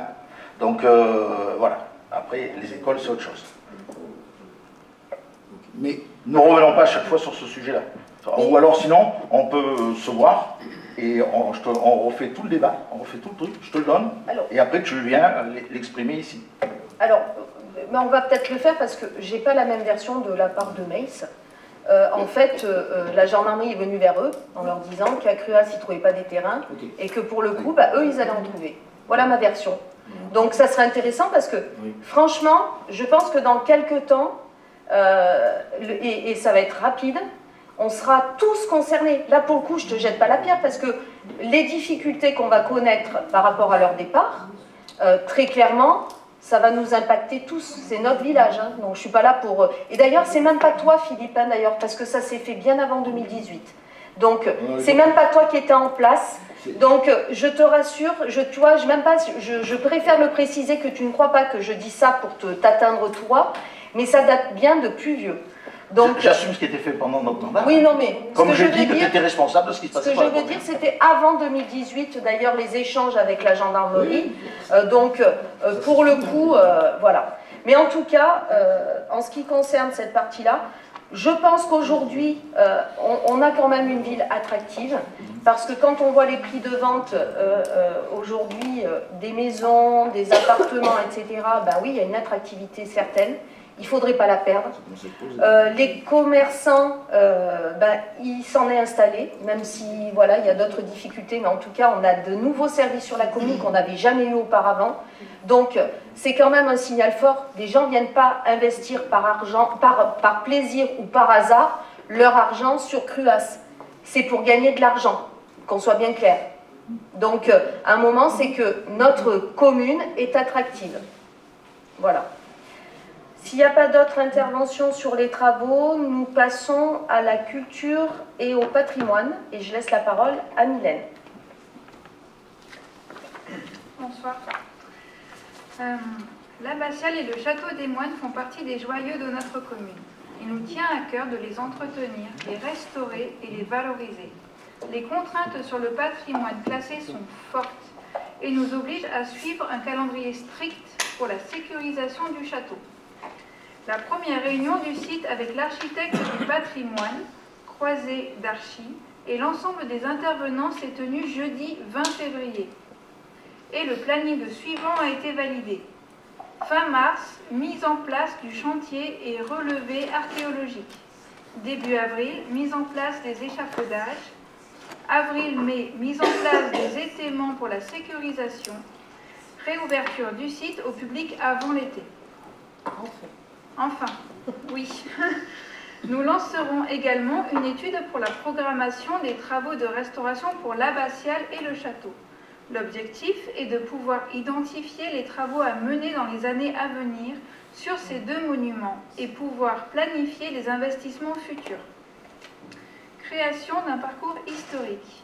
Les élus, l'association Patrimoine en Fête et l'Office du tourisme vont proposer un nouveau parcours à la découverte de l'histoire de notre ville, qui sera composé de 9 panneaux répartis sur des lieux historiquement importants de l'abbatiale au château des moines. QR code à flasher pour permettre l'accès à des documents et audios sur notre patrimoine. Chaque touriste ou promeneur pourra librement accéder et apprendre un peu plus sur l'histoire de notre commune. S'il n'y a pas de questions, merci Mylène. Eh bien, encore toi Mylène, est-ce qu'on passe à la culture? Alors, les spectacles culture. Nous proposerons aussi une belle saison culturelle avec samedi 22 mars, le Petit Cabaret d'Olga, vendredi 16 mai, le Théâtre d'Impro, samedi 7 juin, spectacle préalable du festival, mardi 8 juillet, concert de cordes en balade, samedi 19 juillet, cinéma en plein air, samedi 9 août, présentation théâtralisée de sculptures sonores, Samedi 23 août, spectacle pyrotechnique. Samedi 20 décembre, un spectacle familial de Noël. Nous organiserons également 9 vernissages et nous lancerons l'étude de la faisabilité d'un parcours des arts en centre-ville. Merci Mylène. Nous passons aux festivités. Je laisse la parole à Élodie. Bonsoir. Alors, nous sommes fiers d'accueillir pour la première fois en Ardèche le championnat de France de football féminin des sapeurs-pompiers. Alors, c'est plus de 300 joueuses au sein de nos infrastructures municipales et sportives. C'est le 17, 18 et 19 avril prochain. Donc, je remercie Rachel, notre maire et marraine, donc de l'équipe de foot féminin des sapeurs-pompiers de l'Ardèche qui a défendu la candidature de Cruas pour l'accueil de cet événement national. Donc 2025 va être également une nouvelle année intense avec la 70e course du 1er mai, la fête de la chasse, la fête du Rhône, la fête nationale du 13 et 14 juillet, le forum et le banquet champêtre. Bien sûr, vous retrouvez cette année, tout l'été, le nouvel espace de détente, partage, rencontre et amusement à Cruas-Plage avec une nouvelle plateforme de baignade composée d'un bassin pour les petits et d'un bassin d'apprentissage, une nouvelle zone de baignade en eau libre, la surveillance donc par 2 maîtres nageurs, de nombreuses animations à la guinguette orchestrées par le comité des fêtes et les associations cruassiennes. L'inauguration est prévue le vendredi 4 juillet avec l'association de l'Ancre. Donc nous remercions également l'engagement des agents et des élus pour la réussite de la 2e édition de Cruas-Plage. Merci Élodie, je me rends compte qu'on a oublié le marché de Noël. Parce qu'on est resté dans l'été. Oui, on est resté dans l'été, c'est ça. Nous passons à la sécurité et je laisse la parole à Serge. Merci, bonsoir. Aujourd'hui, notre commune est équipée de 31 caméras. Utilisées régulièrement par la gendarmerie, elles font preuve de leur efficacité pour l'élucidation des affaires, comme les chiffres nous le démontrent. En 2025, nous prévoyons le renfort de l'équipe de la police municipale avec un SDP de mai à septembre. L'extension de la vidéoprotection sera étudiée sur d'autres zones de la commune. Le déploiement des contrôles de sécurité routière avec la gendarmerie d'Ulteil. Merci. Merci Serge. S'il n'y a pas de questions, nous passons à l'enfance jeunesse et je laisse la parole à Émilie. Bonsoir. Étude de faisabilité d'un city-stade. Le skatepark, inauguré fin décembre, connaît un très grand succès. Les enfants se sont appropriés ce nouveau lieu et se projettent déjà sur les aménagements à venir. Nous lançons donc cette année l'étude d'embellissement et d'aménagement des abords du skatepark, l'étude de faisabilité d'un city-stade sur le terrain existant qui est très sollicité par les jeunes cruassiens. Cette nouvelle structure permettra de préserver le bon état du stade de foot et de le réserver aux associations. Les 8 enfants du conseil municipal des enfants terminent leur 2e année de mandat. Il a été riche en projets, opérations Nettoyons la nature, cérémonie officielle, visite de l'Élysée et choix des jeux au Parc Auclair, du centre du Parc Auclair. Pour la 3e fois, à la rentrée prochaine, les enfants pourront candidater au prochain CME, dont l'élection est prévue en octobre. Suite à la réalisation du floutage des vitres pour protéger de la vision extérieure aux écoles publiques, le référent sécurité va également donner des préconisations pour la sécurisation du centre de loisirs. Le service enfance-jeunesse propose de rendre les espaces d'accueil plus agréables et adaptés aux différents âges des enfants avec l'aménagement d'une bibliothèque, salle de repos et ludothèque. Le samedi 7 décembre dernier, Cruas a signé pour la première fois un pacte de jumelage qui a permis le rapprochement de la commune de Faolia en Toscane, ville qui incarne aussi une partie de notre histoire. Nos amis italiens conviennent, pour un premier échange, les élus à se rendre à la cérémonie du Scudo di Faolia le week-end du 21 juin. Enfin, nous allons reconduire en 2025 la solution alternative à l'apprentissage à la natation avec la location des lignes d'eau sur la piscine de Privas et Beauchastel et le transport en bus pour nos écoles élémentaires et le collège. Cela en attendant d'avoir notre piscine municipale. La bourse au permis, qui est de 400 € pour les 17-25 ans, est relancée. En 2024, 3 permis ont été financés et en 2025, nous avons déjà 3 bourses en cours. L'inscription au job d'été a été lancée le 17 février pour nos jeunes cruassiens de 18 ans et se termine le 28 mars au soir. En 2024, nous avons accueilli 19 jeunes cruassiens dans nos services. Les jobs débuteront à partir du 16 juin. La remise d'un ordinateur portable à chaque élève cruassien entrant en 6e au collège Albert Mercorol en septembre 2025. En 2024, 34 ordinateurs ont déjà été distribués. Nous espérons que cette action et toutes celles que nous mettons en place pour la jeunesse permettront de renforcer l'attractivité de notre collège et ses effectifs. Nous passons à l'environnement. De nombreuses actions en faveur de l'environnement. L'opération J'aime la nature, le 15 mars prochain, avec l'ACA et les CME. Une nouvelle programmation est prévue. Nettoyons la nature. Finalisation du parcours botanique planté tout au long du parcours de santé au lac Sud. Le lancement d'une étude pour la planification du désensablage du port de Cruas avec l'Adréal. Depuis plusieurs années, l'échouage de bateaux à l'entrée du port est en augmentation. L'image du port en subit les conséquences. Et enfin, programmation de la réfection généralisée de la piste DFCI conduisant à la Durane. Grâce au partenariat avec l'ONF dans le cadre de la lutte contre les incendies de forêt, nous installerons également une citerne.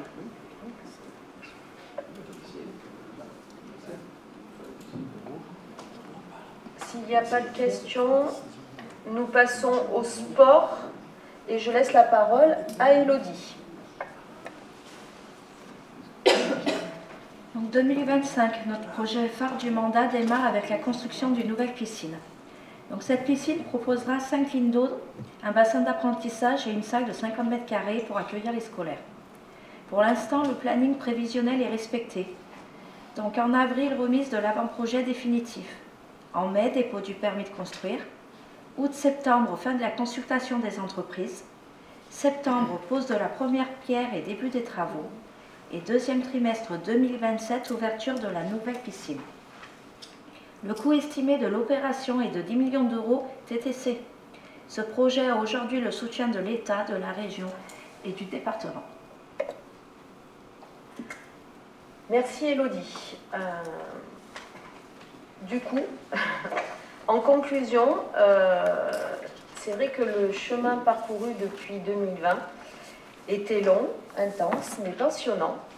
Et je tiens à vous remercier parce que ça n'a pas été simple pour les élus de mener à bien tous ces projets, parce qu'il y a des projets d'ampleur et ça ne se fait pas du jour au lendemain. Donc, on a passé les crises sanitaires, les crises énergétiques, la canicule, les crises économiques, on y est encore dedans, si ce n'est pas, j'ose pas parler du pire, mais on y est arrivé ensemble et c'est ce qui est important. Et donc, merci pour votre investissement. Et en 2024, nous avons déjà réalisé 81% de nos projets. Donc, je pense qu'on peut en être fier. Il faut savoir aussi se le dire, parce qu'on a tendance toujours à être très négatif et à se faire des reproches pour soi-même, je parle en règle générale. Et pour le coup, le résultat est là, et c'est aussi le but d'un débat budgétaire, de voir aussi en image de ce qui nous attend, ce qui s'est passé et ce qui est à venir. Alors, pour ce qui est du chiffrage, de toute façon, on va avoir le vote du budget. Il y aura des lignes bien identifiées pour tous ces projets, puisque c'est une obligation, et heureusement, et on ne pourrait pas maîtriser notre budget si ce n'était pas le cas. Voilà, donc le débat est terminé. S'il n'y a pas d'intervention particulière, je vous propose que l'on reprenne les délibérations. Oui. Moi j'ai juste une question. Oui, Jean-Marc. Tu viens de dire que vous avez réalisé, depuis 2020, 81% de vos projets. Oui. Mais vos projets, c'est-à-dire, c'est les 10 projets que tu avais sur ta profession de foi. C'est quoi tes projets que nous avions sur notre programme. Exactement, on les a cochés. Tu les as cochés et tu arrives à 81%. Oui. Débuter ou lancer en tout cas. Voilà. Ils ne sont pas tous finis. Parce qu'une piscine, on vous a annoncé qu'elle se terminerait en 2027, mais elle va attaquer. C'était juste la remarque que je voulais faire, parce que quand tu dis que tu as 81% de tes projets réalisés, moi je comprends qu'ils sont réalisés. Alors c'est pas réalisé. C'est réalisé et en cours. Oui, réalisé et en cours. C'est mieux. Très bien. C'est bon? On passe à la... c'est vrai qu'une piscine, en même temps une piscine, voilà, c'est pour ça que je dis, en effet, on ne peut pas se permettre de dire qu'en effet, on a réalisé la piscine. En tout cas, tout est fait pour qu'elle soit réalisée pour 2027. Donc, c'est compris dans notre engagement sur ce point-là. D'accord. Moi, voilà. je suis d'accord pour la piscine qui est un projet important, notamment pour la rue de la République et la rue enfin, le projet de la République, 19 mars. Mais par contre, dans les autres projets, les autres des 10, là, moi j'en vois qu'ils ne sont pas faits. Alors on pourra peut-être contester, mais je oui, vois dans ton truc... À ce moment-là, regarde plus dans le détail, mais voilà, c'est ce que nous on a identifié. Ouais. Nous passons aux délibérations. Convention de partenariat avec l'Office de tourisme intercommunal pour la mise en place de billetterie, et je laisse la parole à Mylène.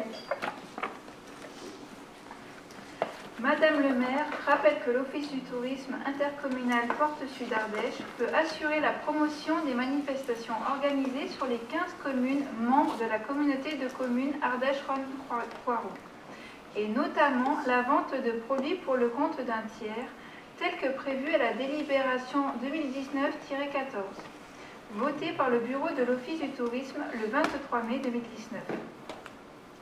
Il est donc proposé de déléguer à l'Office du tourisme intercommunal Portes-Sud Ardèche l'ensemble des billetteries qui pourraient mettre en place la collectivité pour les diverses animations organisées par celle-ci. Chaque billetterie confiée à l'Office du tourisme devra faire l'objet d'une convention. Cette dernière précisera l'objet de la convention, sa durée, les tarifs pratiqués, les lieux et modalités de vente, ainsi que le nombre de billets pouvant être vendus. Les recettes issues de cette billetterie seront encaissées par l'intermédiaire de la régie mixte de l'Office du tourisme intercommunal. Elles seront par la suite reversées à la commune, déduction faite d'une commission impliquée par l'Office du tourisme intercommunal Portes-Sud Ardèche, en fonction du nombre de billets vendus. Le conseil municipal, vu le CGCT et notamment son article L2121-29, après en avoir délibéré, décide d'autoriser Madame le maire ou son représentant délégué à signer toute convention avec l'Office de tourisme Portes-Sud Ardèche pour la mise en place de billetterie pour les animations proposées par la commune. Alors, comme vous l'aurez compris, cette délibération, c'est pour éviter de délibérer à chaque spectacle. Voilà.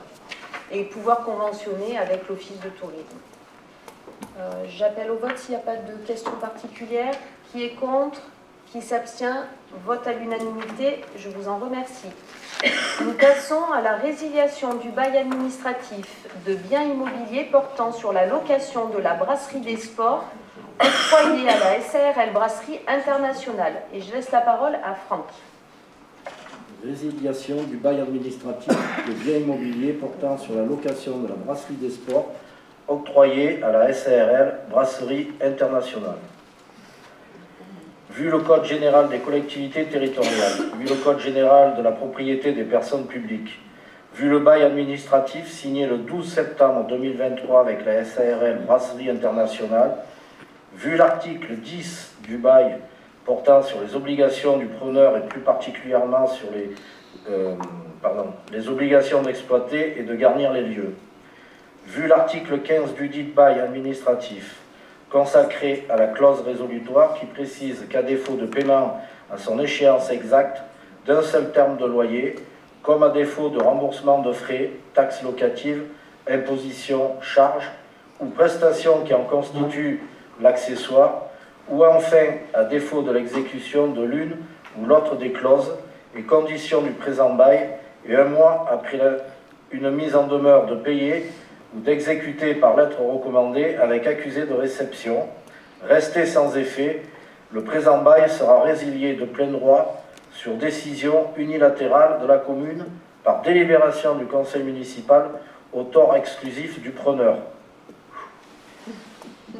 Considérant les retards de paiement de la SARL Brasserie Internationale, considérant la mise en demeure adressée le 24 janvier 2025 par courrier recommandé avec avis de réception à la SARL Brasserie Internationale de s'acquitter de sa créance, courrier resté sans réponse. Après en avoir délibéré, décide de résilier de plein droit le bail administratif de biens immobiliers octroyé à la SARL Brasserie Internationale au tort exclusif des preneurs. D'autoriser Madame le maire de prendre toutes les mesures nécessaires à l'exécution de la présente délibération. Merci Franck. Est-ce qu'il y a des questions particulières? Alors, je voudrais intervenir, enfin rajouter, parce que j'intervienne, oui, c'est... Merci. Je souhaitais faire un rapide historique sur l'activité de la brasserie. Alors, c'est un peu long, mais je pense que c'est important, et vous comprendrez pourquoi je le fais. Le 26 mars 2012, M. Sotoka a signé un contrat de location-gérance pour la gestion de la brasserie des sports. Le 30 avril 2015, renouvellement du contrat pour 1 an. Depuis début 2016, la mairie lance un appel à candidature pour une nouvelle location-gérance de la brasserie. Le 14 novembre 2016, signature du contrat de location-gérance avec la société Buchopi et Pouvalicon. La durée du contrat est de 5 années. Le 12 septembre 2017, M. Sotoka attaque la mairie et demande la requalification du contrat, une indemnité d'éviction et des dommages et intérêts. Le 8 novembre 2017, après 1 année d'activité, la SARL Buchopi envoie un courrier à la mairie pour mettre fin au contrat de location-gérance. L'établissement fermera le 15 décembre 2017. Le 21 octobre 2019, M. Petiot écrit à la mairie pour manifester son intérêt pour la reprise de la brasserie des sports. Le 31 mars 2020, suite à la consultation sur le site de la mairie, M. Petiot dépose sa candidature officielle. Le 6 mai 2020, la commission municipale valide la proposition de M. Petiot.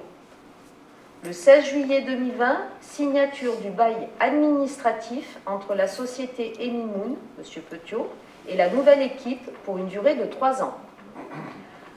Le 21 mai 2021, M. Sotoka est débouté par la Cour d'appel de Nîmes sur ses demandes. Le 13 mars 2023, au terme du bail de M. Petiot, la commune relance un appel à candidature pour le renouvellement du contrat administratif de 3 ans. Le 26 mai 2023, suite à la décision de la société Emimoun de ne pas renouveler ce bail, signature de la résiliation anticipée du bail administratif avec les époux Petiot. Le 30 mai 2023, la commission municipale retient la candidature de la SARL Brasserie Internationale M. Bursuc. Le 31 mai 2023, fermeture anticipée de la brasserie. Le 12 septembre 2023, signature d'un bail administratif de 3 ans. Le 1er octobre 2023, ouverture de la brasserie des sports. Le 17 janvier 2025, nous avons appris que les gérants avaient laissé les clés dans la boîte aux lettres de la brasserie. Le 22 janvier 2025, suite à nos appels téléphoniques restés sans réponse, nous avons envoyé une mise en demeure de 1 mois par recommandé. La commune de Cruas a donc vu passer 4 gérants en 13 ans. Bien que chaque gérant ait proposé de la restauration complètement diverse et des services différents, leur activité n'a pas perduré. De ce fait, notre équipe municipale a fait le choix, sur les conseils d'un cabinet d'avocats, de proposer encore un bail administratif. L'avantage pour la collectivité est que ce type de bail permet de limiter la durée du contrat et par conséquent de s'assurer de la qualité du repreneur. Et cela permet aussi à la collectivité d'avoir des exigences spécifiques en matière, par exemple, de qualité de service. Alors aujourd'hui, nous allons donc rechercher de nouveaux porteurs de projets pour la brasserie du village.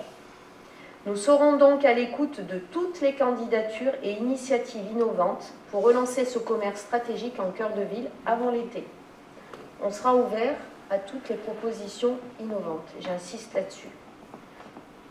Bien sûr, nous resterons attentifs à la viabilité économique de ce projet, au potentiel d'attractivité pour notre village et à la capacité de répondre aux besoins et attentes de la population et des entreprises. Alors, je crois que vous avez vu ce même type d'appel à projet. Montélimar a fait le même appel à projet pour la maison du chalet qui est au parc. Et c'est vrai que c'est important aujourd'hui de dire que lorsque on veut lancer des appels à projets, c'est de laisser la possibilité aux gens de s'exprimer, peut-être de proposer autre chose que ce qui s'est fait sur ces 13 années au sein de la brasserie. Voilà, mais on vous tiendra informé. De toute façon, l'appel à projet va être lancé, déjà réalisé ensemble, et sera lancé. Voilà, c'est pour que vous soyez au courant et que vous ayez une vision de ce qui s'est passé au sein de la brasserie des Sports. Aujourd'hui, tout ce qui est restauration devient de plus en plus compliqué, et c'est vrai qu'on ne sait pas quelles propositions nous seront faites, hein, mais on espère bien la réouverture avant l'été. Voilà, s'il n'y a pas d'autres questions, j'appelle au vote. Qui est contre? Qui s'abstient? Vote à l'unanimité. Je vous en remercie. Nous passons à l'acquisition foncière amiable, parcelle AD 286, 2 Place de la Liberté à Cruas, et je laisse la parole à Dominique. Il a été proposé à la ville d'acquérir la parcelle AD 286, située 2.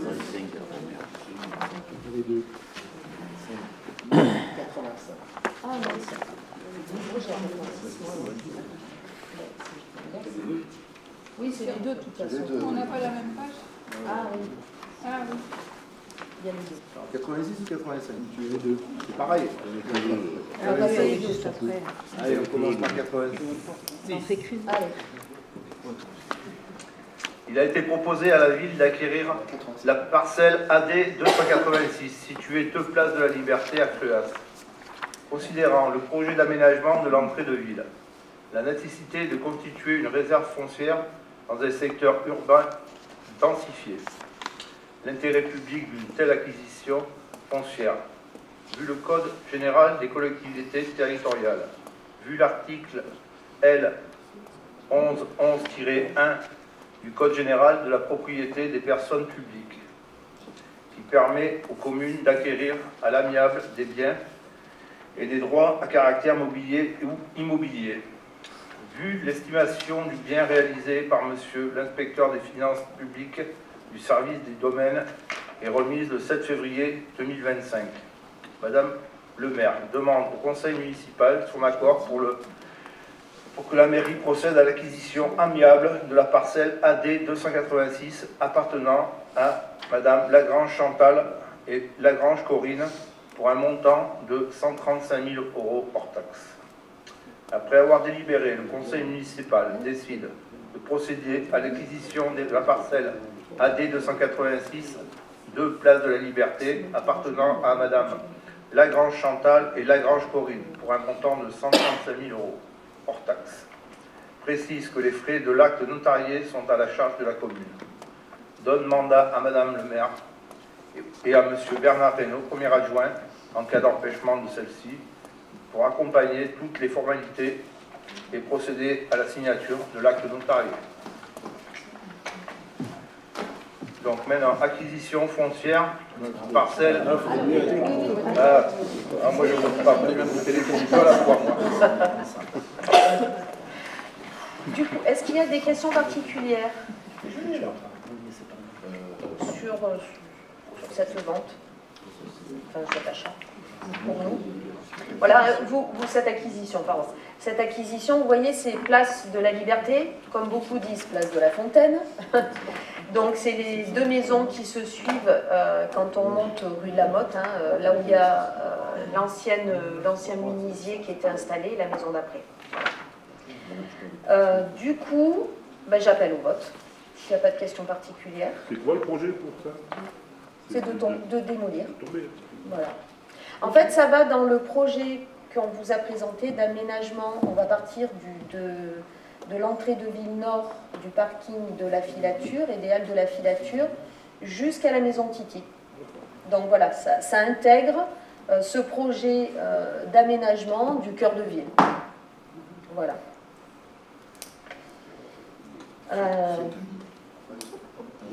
Donc j'appelle au vote. Qui est contre? Qui s'abstient? Vote à l'unanimité. Je vous en remercie. Nous passons à l'acquisition foncière amiable, parcelle AD 285, 3-5 place de la Liberté à Cruas. Cette acquisition concerne le même projet global d'aménagement de la place de la Liberté. C'est donc la même délibération que la précédente, dans la forme, et elle porte sur l'achat de la maison située 3-5 place de la Liberté appartenant à M. Beuchet, pour un prix de 115 000 €. Donc je ne relis pas tout ce qu'on a bien de dire, c'est la même chose. Madame le maire demande au conseil municipal son accord pour que la mairie procède à l'acquisition amiable de la parcelle AD 285 appartenant à Michel Pierre Beuchet pour un montant de 115 000 € hors taxe. Après avoir délibéré, le conseil municipal décide de procéder à l'acquisition de la parcelle AD 285 située 3-5 place de la Liberté appartenant à M. Michel Pierre Beuchet pour un montant de 115 000 € hors taxe. Précise que les frais de l'acte notarié sont à la charge de la commune. Donne mandat à Madame le maire et M. Bernard Reynaud, premier adjoint, en cas d'empêchement de celle-ci, pour accomplir toutes les formalités et procéder à la signature de l'acte notarié. Merci Dominique. Est-ce qu'il y a des questions particulières? J'appelle au vote. Qui est contre? Qui s'abstient? Vote à l'unanimité. Je vous en remercie. Désignation d'un adjoint aux fins d'établir les actes en forme administrative pour la vente, l'acquisition ou l'échange d'immeubles. Je laisse la parole à Mathieu. Vu le code général des collectivités territoriales et notamment son article L 1311-13, considérant qu'au terme de l'article L 1311-13 du code général des collectivités territoriales, les maires sont habilités à recevoir et à authentifier les actes administratifs. Je vous passe la lecture de la citation si vous êtes d'accord. Oui. L'exercice de fonctions de réception et d'authentification d'actes administratifs est un pouvoir propre au maire, ce qui ne peut être délégué. Pour garantir l'indépendance et la neutralité de l'autorité recevant l'acte, le conseil municipal est appelé à désigner un adjoint qui représente la collectivité partie à l'acte, vendeur ou acquéreur, et signe en son nom. Les actes susceptibles d'être concernés par cette authentification en la forme administrative sont ceux qui sont soumis à l'obligation de publicité foncière. Donc une vente, une acquisition d'immeubles, de servitudes, entre autres. Considérant l'intérêt pour la commune de régulariser certaines transactions immobilières sous cette forme, il est proposé de désigner un adjoint pour représenter la commune. Cette procédure sera utilisée au cas par cas, selon les caractéristiques des acquisitions ou cessions à réaliser. Le conseil municipal, après avoir délibéré, désigne M. Bernard Reynaud, premier adjoint, comme représentant de la collectivité, et l'autorise à signer les actes authentiques en la forme administrative au nom de la commune. Merci Mathieu. Alors, est-ce qu'il y a des questions particulières? En fait, la commune a formé deux agents administratifs afin de pouvoir rédiger les actes d'achat de petites parcelles foncières dans le cadre des régularisations foncières. Et la commune a ainsi la possibilité de réaliser directement les actes sans passer par un notaire. Cela devrait permettre d'être plus rapide et vous aurez compris que c'est pour régulariser, faire la régularisation foncière, notamment pour l'aménagement des rues de la République du 19 mars, parce qu'il y en a un certain nombre. Voilà. J'appelle au vote. Qui est contre? Qui s'abstient? Vote à l'unanimité, je vous en remercie. Création d'emplois non permanents pour faire face à des besoins liés à un accroissement saisonnier d'activité. Et je laisse la parole à Natacha. Madame le maire rappelle à l'Assemblée que les emplois de chaque collectivité sont créés par organe délibérant de la collectivité, conformément à l'article L313-1 du Code général de la fonction publique. Vu le Code général de la fonction publique et notamment l'article L332-23, considérant qu'il est nécessaire de recruter des agents contractuels pour faire face à des besoins liés à un accroissement saisonnier d'activité en raison du surcroît de travail à effectuer dans les écoles hors période scolaire et du surcroît de surveillance de la voie publique sur la période estivale. Considérant qu'il y a lieu de répondre aux besoins nécessaires au bon fonctionnement du pôle technique, Madame le maire propose de créer des emplois non permanents suivants, relevant de la catégorie hiérarchique C. Je vous lis juste le libellé de l'emploi. Agent polyvalent et ASVP.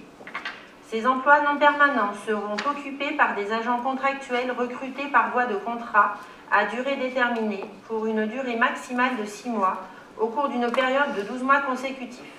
Les agents devront justifier d'expériences professionnelles antérieures en adéquation avec les postes proposés. Sur nécessité de service, les agents pourront être amenés à effectuer des heures supplémentaires. La rémunération des agents sera calculée par référence à l'indice brut 367, premier échelon du grade d'adjoint technique territorial, indice en vigueur à l'instant T.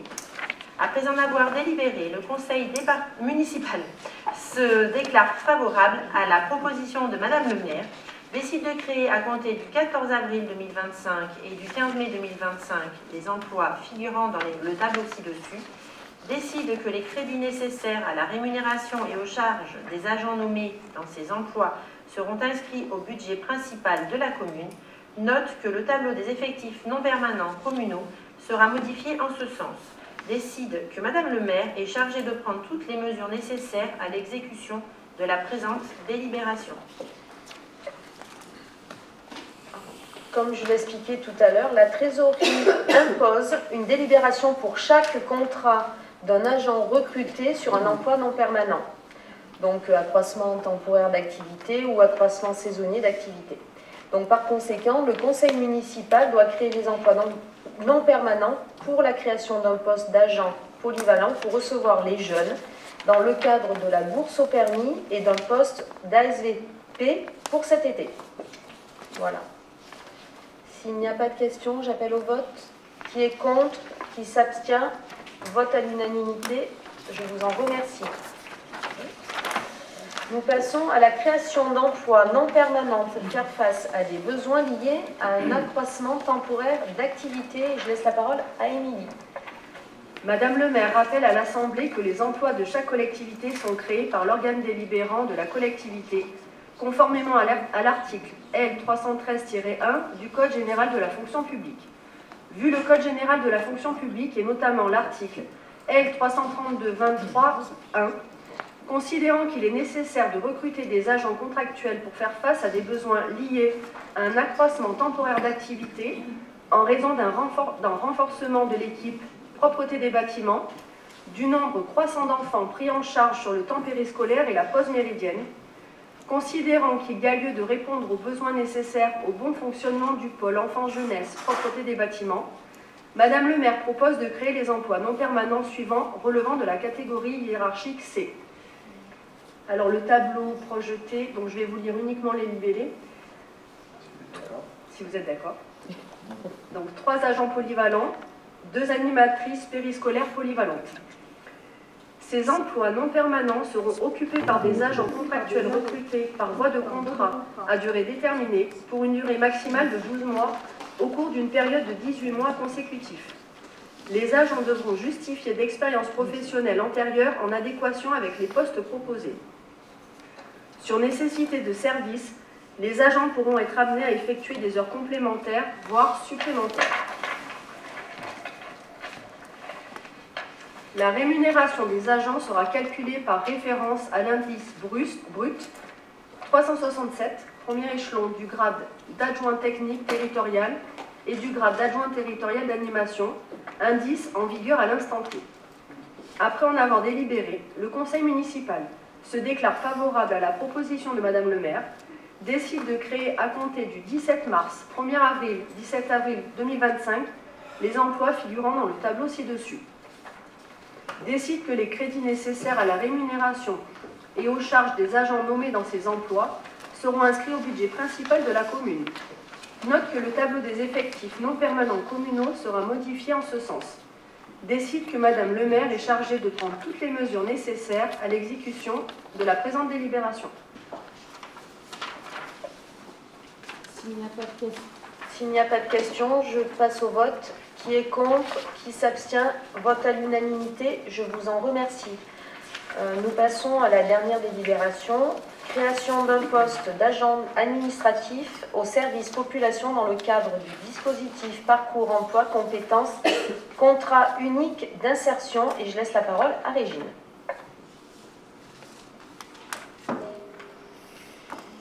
Depuis janvier 2018, les contrats aidés ont été transformés par le dispositif Parcours Emploi Compétences dans le but de faciliter l'insertion professionnelle des personnes éloignées de l'emploi. La mise en œuvre du Parcours Emploi Compétences repose sur le triptyque Emploi, Formation, Accompagnement. Un emploi permettant de développer des compétences transférables, un accès facilité à la formation et un accompagnement tout au long du parcours, tant par l'employeur que par les services publics de l'emploi, avec pour objectif l'inclusion durable dans l'emploi des personnes les plus éloignées du marché du travail.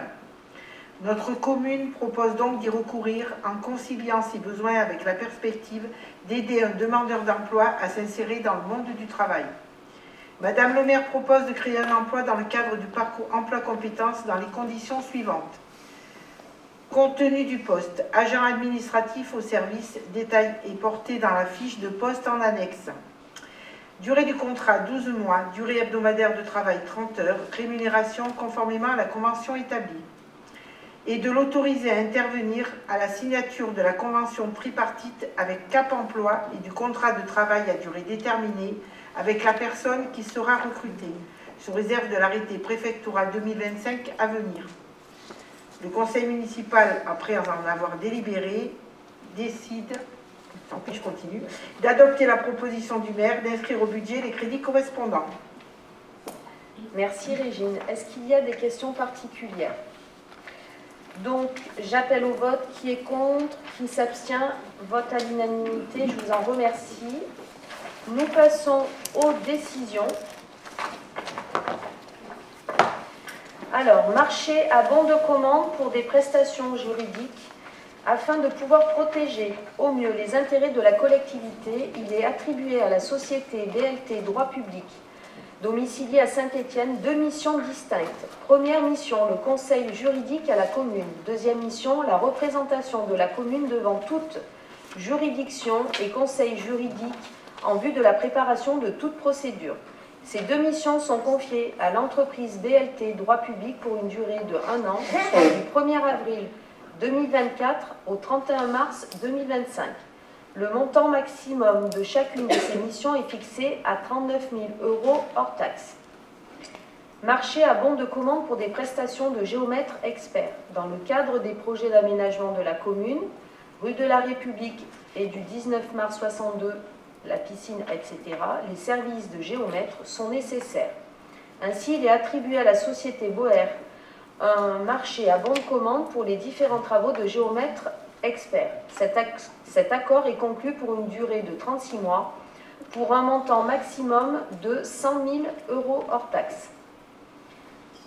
Marché opération fouille archéologique. Dans le cadre des travaux de mise en sécurité du château, la DRAC demande à la commune de procéder à des fouilles archéologiques préalables au début des travaux. Cette mission est confiée au bureau d'études atelier d'archéologie alpine. Cette mission sera découpée en 2 tranches. Une tranche ferme pour un montant de 49 380 € hors taxes. Une tranche optionnelle pour un montant de 12 000 € hors taxes. Marché maîtrise d'œuvre, avenant urbain, parking Mercoirol. Dans le cadre de l'aménagement du parking rue Mercoirol, il est confié à la société Atelier 3A Architecture la mission de maîtrise d'œuvre. Le coût de cette mission s'élève à 7 000 € hors taxes. Marché de prestations pour l'élaboration d'un dossier de permis de construire maison doudou. Dans le cadre de l'aménagement des nouveaux locaux du Secours populaire à la maison doudou, l'intervention d'un architecte est obligatoire. La société Atelier 3A Architecture a donc en charge la constitution et la dépose du permis de construire pour ce programme de travaux. Cette prestation représente un coût de 3 500 € hors taxe.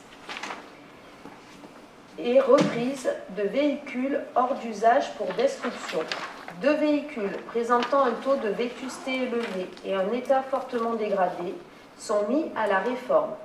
Ces 2 véhicules, un Citroën Berlingo et un Verquad 4x4, sont cédés à titre gratuit et pour destruction à M. Duncan Ziegler, entrepreneur spécialisé dans la récupération de déchets triés. Il est 20h28, je vous remercie et le conseil est clôturé. La séance du conseil est clôturée. Bonne soirée, merci.